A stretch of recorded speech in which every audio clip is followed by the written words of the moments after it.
ఓం శ్రీ గురుభ్యో నమః. ఓం శ్రీ మాత్రే నమః. శని వక్రగతి 138 రోజుల పాటు జూలై 27వ తారీఖు నుంచి డిసెంబర్ 11వ తారీఖు వరకు కూడా శని వక్రగతి యొక్క ప్రభావం మేషాది ద్వాదశ రాశుల మీద ఏ విధంగా ఉండబోతుంది? శని ఆయుష్ కారకుడు, అంటే ఆయుష్ని ఇచ్చేవాడు ప్రధానంగా శని. పనులలో ఆలస్యం చేయకుండా, అంటే పనులలో ఆలస్యం చేసే గ్రహం ఏమిటి అంటే శని. అంటే శని వల్ల కొన్ని యోగాలు కూడా ఉంటాయి. అంటే చెడు యోగాలు ఉన్నాయి, మంచి యోగాలు ఉన్నాయి. అలానే శశి మహాపురుష యోగాలు ఉంటాయి. అలానే చెడు యోగమైన పునర్భవ దోషం కూడా ఏర్పడుతూ ఉంటుంది. అంటే శని చంద్రుడి యొక్క కలయిక వల్ల శని శని చంద్రుడి మీద దృష్టి ఉండటం వల్ల, చంద్రశనుల యొక్క పరస్పర దృష్టి వల్ల కూడా పునర్భవ దోషం అనేది కాలయాపన జరిగే అవకాశాలు ఎక్కువగా ఉంటాయి. అయితే ఈ గోచారరీత్యా శని వల్ల, శని 138 రోజుల పాటు వక్రగతిలో ఉండటం వల్ల మనకి ఎలాంటి ఫలితాలు జరగబోతున్నాయి? శని యొక్క కారకత్వాలను మనం చూసుకునేటట్టయితే, శని ప్రధానంగా కొన్ని భావాలకి, అంటే వ్యయభావానికి కూడా అధిపతి శని. అలానే ఇక్కడ శని ఏదైతే ఆయుష్ని, ఆరోగ్యాన్ని, ప్రధానంగా పనులలో ఆలస్యాన్ని, అలానే ఇలాంటి విషయాలన్నిటి కూడా కారణభూతం. అంటే ఇనుము, ఆయులు, పండ్లు, అలానే ఆరోగ్యపరంగా ఇబ్బందులు, అలానే ఎముకలు, అలానే పాదాలు, కీళ్ళు, ఇలాంటి వాటిలన్నిటి కూడా కారణభూతమయ్యే గ్రహం ఏంటంటే శని. అంటే ప్రమాదాలు, అనుమానాలు, అవమానాలకు కూడా కారణభూతమైందే శని. మరి శనిగ్రహం, ఇవన్నీ కూడా శనిగ్రహం యొక్క ఫలితాలు ఏ విధంగా ఉండబోతున్నాయి? మరి ఇవన్నీ చెప్పేవి ఎలాంటి ఫలితాలు అంటే గోచారరీత్యా చెప్పబడే ఫలితాలు అంటారు. అంటే బర్త్ చార్ట్ను అనుసరించేవి కాదు, గోచారరీత్యా చెప్పబడే ఫలితాలు. అంటే బర్త్ చార్ట్కి గోచారానికి లాట్ ఆఫ్ డిఫరెన్స్ ఉంటుంది. అంటే ఒకటి ట్రాన్సిట్ సిస్టము, ఒకటేమో నాటల్ చార్ట్, అంటే బర్త్ చార్ట్ అంటారు. ఇప్పుడు చెప్పే గోచారం అనేది 20% ఫలితాన్ని నిర్ణయం చేస్తుంది.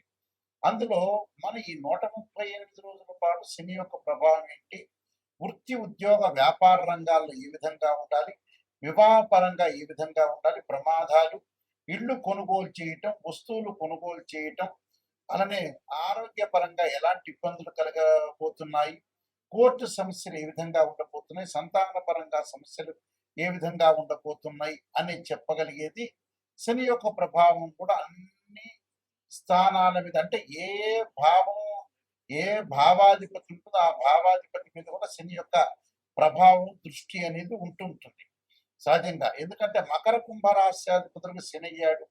భావాధిపతి వేరు, ఇక్కడ రాశ్యాధిపతి వేరు, అక్కడ ఉండే గ్రహం వేరు. ఇక్కడ గోచారరీత్యా శని యొక్క ఫలితం ఏ విధంగా ఉండబోతుంది, వక్రగతిలో ఉండటం వల్ల ఎలాంటి ఫలితాలు ఉన్నాయో ద్వాదశ రాశులకు మనం తెలుసుకుందాం. కుంభరాశి వారికి రాశ్యాధిపతి, వ్యయాధిపతి అయిన శని ద్వితీయ స్థానంలో ఉండి వక్రగతిలో పొందటం వల్ల ఎలాంటి ఫలితాలు జరగబోతున్నాయి? ముఖ్యంగా ఆరోగ్యపరంగా మటుకు ఇబ్బందులు కలగకుండా చూసుకోండి. వాహన ప్రమాదాల విషయంలో, ఎందుకంటే వక్రగతి అంటే వాళ్ళ జన్మరాశి మీద ప్రభావం పడుతుంది కాబట్టి కొద్దిగా జాగ్రత్త పడాలి. దానిలో ప్రధానంగా శరీరంలో కొంత హెచ్చు తగ్గులు ఉండటం ఒకటి, అన్నదమ్ములతోటి జాయింట్ వ్యాపారంతో ఆస్తి పంపకాల విషయంలో జాగ్రత్తగా ఉండాలి. రుణదాతల యొక్క ఒత్తిడి అధికంగా ఉండే అవకాశాలు ఉంటాయి. శరీరంలో ఆరోగ్య విషయం జాగ్రత్త ఉండదు. కీళ్ల నొప్పుల విషయంలో కానీ, అపకీర్తి, అప్రతిష్ట విషయంలో కూడా జాగ్రత్తగా ఉండాలి.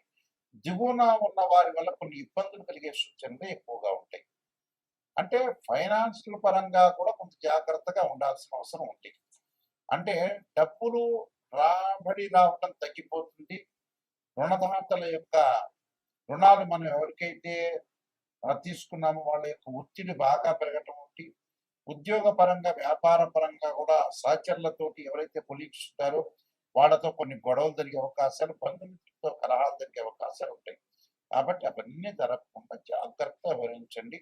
వీళ్ళు తప్పకుండా మౌనవ్రతం ఒకటి, అర్ధనారీశ్వర యొక్క స్తోత్రాన్ని పాలన చేయడం ఒకటి, దక్షిణ కాళి యొక్క స్తోత్రాన్ని పాలన చేయటం చాలా మంచిది. ఇలా చేయటం వల్ల కూడా మంచిది. అలానే దత్తాత్రేయ స్వామి యొక్క కవచము, దత్తపారాయణం చేయటం వల్ల కూడా వీళ్ళకి మంచి జరిగే అవకాశాలు ఖచ్చితంగా ఉంటాయి. ఈ యొక్క శని యొక్క దోషం పోవడానికి చేయాల్సింది ఏమిటి అనంటే, శనికి అధిదేవత, ప్రత్యదేవత, అధిష్టాన దేవతలు, అంతరిక్ష దేవతలు అనేవాళ్ళు ఉంటారు. ఈ అంతరిక్ష దేవతలో శనికి ప్రధానంగా దక్షిణకాళి స్తోత్రాన్ని ఒక దేవాలయంలో అంటే శివాలయంలో గాని, ఆంజనేయ స్వామి దేవాలయంలో కూర్చొని దక్షిణాకాళి యొక్క స్తోత్రాన్ని పాలన చేయడం చాలా మంచిది. దానితో పాటు శనికి అధిదేవత, ప్రత్యదేవతలు, అంతరిక్ష దేవతలు అనేవాళ్ళు ఉంటారు కాబట్టి అంతరిక్ష దేవత దక్షిణకాళి స్తోత్రాన్ని పాలన చేయాలి. అలానే శనివారం రోజున కానీ, ఆదివారం రోజు కానీ కాలభైరవాష్టకాన్ని చదువుకోవడం చాలా మంచిది. ఈ కాలభైరవాష్టకాన్ని చదువుకోవటం వల్ల మనకు మంచి జరిగే అవకాశాలు ఖచ్చితంగా ఉంటాయి. అలానే శనివారం రోజున ఈ 138 రోజుల శనివారం, ఒక శనివారం రోజున నల్ల నువ్వులు, బెల్లాన్ని కలిపి కుండలలాగా తయారు చేసి ఒక దేవాలయంలో ప్రధాన అర్చకులకు ఇస్తే ప్రధాన అర్చకులు అందరికీ కూడా వితరణ చేసే అవకాశాలు ఖచ్చితంగా ఉంటాయి. దాంతో పాటు శనీశ్వర హోమము, అలానే 19,000 సార్లు శని జపాన్ని చేసుకోవటం కూడా చాలా మంచిది. అలానే ఆరోగ్యపరంగా ఇబ్బందులు కలుగుతున్న వ్యక్తులకి నువ్వుల నూనెతో శివుడికి అభిషేకం చేయటం ఒకటి. శరీర జర్జరీభూతే వ్యాధిగ్రస్తే కలేబరి ఔషధం జాహ్నవీతోయం వైద్యో నారాయణ హరి మంత్రాన్ని చక్కగా చదువుకోవాలి. నీలాంజన సమాభాసం రవిపుత్రమాకృతం ఛాయామార్తాండ సంభూతం తం నమామి శనీశ్వరం అనే మంత్రాన్ని చక్కగా చదువుకోవటం. అలానే నల్ల నువ్వులు, అలా నల్లని వస్త్రము, నల్లని గొడుగు, నల్లని చెప్పులు, నల్లని మేకు దానం చేయటం వల్ల కూడా శని యొక్క దోషం పోయే అవకాశాలు ఖచ్చితంగా ఉంటాయి.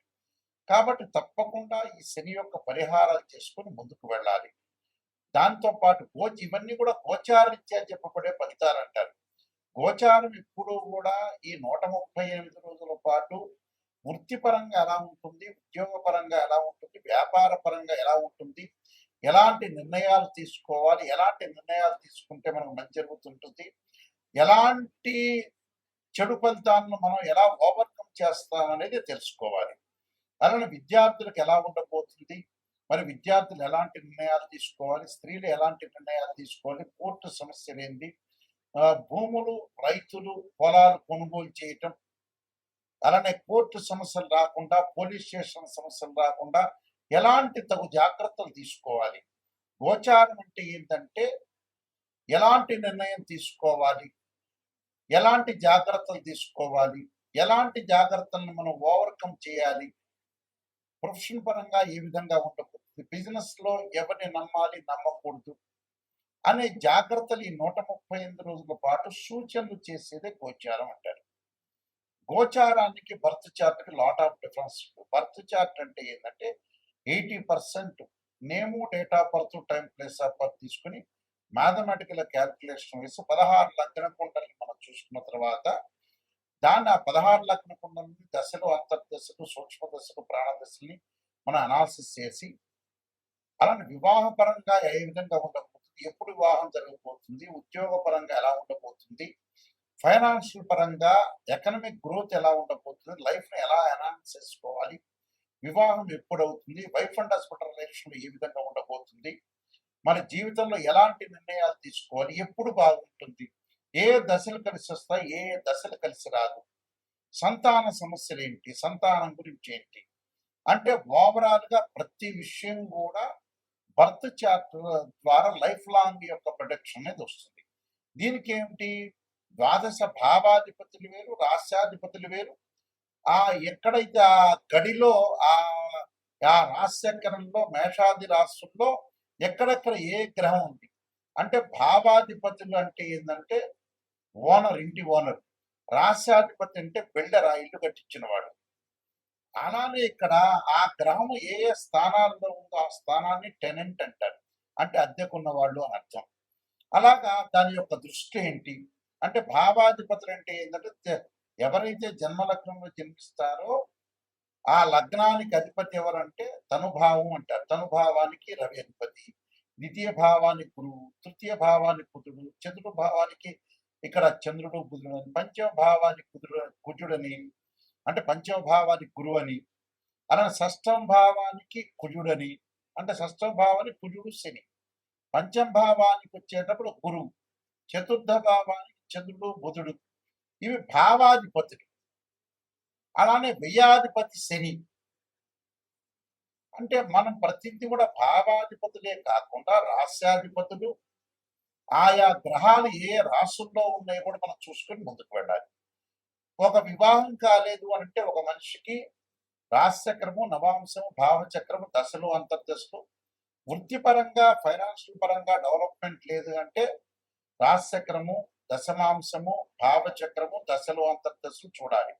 అంటే ఏ లగ్నానికి ఏ దశలు అంతర్దశలు కలిసి వస్తాయి అనేది కూడా చూడాలి. ఇలాగా చాలా మంది కూడా ఏం చేస్తారంటే ఒక ఆస్ట్రాలజర్ని అప్రోచ్ అయినప్పుడు ఏదో చెప్పండి గురువు గారు నా పాజిటివ్ చెప్పండి అనే వాళ్ళు చాలా మంది ఉంటారు. నిజంగా పాజిటివ్ అనేది కాదు, ఫస్ట్ నెగిటివ్ తెలుసుకున్న తర్వాత పాజిటివ్. నిజం అనేది నిప్పు లాంటిది, అసత్య దూరం అంటే సత్య దూరం అని అర్థం. అంటే సత్య దూరంగా మనం ఏదైతే నిజం తెలుసుకున్నామో దాన్ని మనం ఎలాగ అంటే ఎప్పుడైతే నిజం మనం తెలుసుకుంటామో, నిజాన్ని మనం తెలుసుకొని నెగిటివ్ని ఎప్పుడైతే తెలుసుకుంటామో ఆ నెగిటివ్ని మనం పాజిటివ్ చేసుకోవడానికి ఓవర్కమ్ చేస్తే మనం కంప్లీట్ మ్యాన్ అయినట్టే. అంటే నెగిటివ్ని పాజిటివ్ చేస్తే మనం కంప్లీట్ మ్యాన్ అయినట్టే. అబద్ధాల ముసుగులో మనం ఉండటం అనేది మంచిది కాదు. ఎప్పుడైనా సరే ఆస్ట్రాలజర్ని అప్రోచ్ అయ్యేటప్పుడు కరెక్ట్గా నిజం తెలుసుకుంటే మీ జీవితం బాగుపడినట్టే. ఏదో ఆస్ట్రాలజర్స్కి మనం డబ్బులు ఇచ్చాం కదా మాస్టర్ చెప్పండి అనేది కరెక్ట్ కాదు. అందువల్ల నిజాన్ని తెలుసుకోండి. ఆ నిజాన్ని తెలుసుకొని ఏదన్నా జాతక పరంగా నెగిటివ్ ఉంటే దాన్ని ఓవర్కమ్ చేసుకుంటే కంప్లీట్ అవుతుంది. మా వెబ్సైట్ www.nayakanti.com, nayakanti.in. నేను నెంబర్ ఆఫ్ ఆస్ట్రాలజీ బుక్స్ రాశాను. కాలసర్పయోగము, కాలసర్పయోగ చంద్రిక, రాహుకేతులు, ఛాయాగ్రహాలు, బృహత్ పరిహార సింధు, పుత్ర గణపతి వ్రతము, స్వప్న శాస్త్రము, సర్వదేవతా ప్రవర్తన పార్ట్ 1, పార్ట్ 2. అలానే ముఖ్యంగా నవగ్రహ దోషాలకి ద్వాదశ మహావిద్యల యొక్క స్తోత్ర పారణాలు, వివాహ మార్తాండము, జాతక Chandrika, production of astrology, transits of results అనే బుక్స్ రాశారు. మీరు అన్నీ కూడా నిజంగా నెగిటివ్ తెలుసుకొని దాన్ని పాజిటివ్ చేసుకోవడం ఎలా అనేది పాయింట్ ఆలోచన చేయండి. ఎందుకంటే మ్యాథమెటికల్లో డిగ్రీల్లో ప్రతిదీ కూడా అనాలిసిస్ చేస్తేనే మనకు తెలుస్తుంది. గోచారం అనేది 20% సపోర్ట్. ఈ 135 రోజుల పాటు ఎలాంటి సూచనలు, ఎలాంటి నిర్ణయాలు తీసుకోవాల్సిన అవసరం ఉంటుందనేది చూసుకోవాలి. ఎందుకంటే గోచారిత్య శని ఎలాంటి శని ప్రభావం, అలానే అర్ధాష్టమ శని, అష్టమ శని, కంటక లేక పొంగు శనిలో ఏ విధంగా ఉండబోతున్నారు, ఎలాంటి పరిహారం చేసుకోవాలి అంటే నేను చెప్పిన పరిహారాలన్నీ కూడా మీరు చేసుకుని ముందుకెళ్తే మీకు మంచి జరిగే అవకాశాలు ఖచ్చితంగా ఉంటాయి. మీకు అందరికీ కూడా స్క్రీన్ మీద స్క్రోలింగ్ అవుతున్న నెంబర్ కనపడుతుంది, ఆ నెంబర్కి నాకు కాల్ చేయొచ్చు. మీ అందరికీ కూడా పరమేశ్వరుడు యొక్క కరుణాకటాక్షం ఉండాలని ఆశిస్తూ సర్వే జనా సుఖినో భవంతు.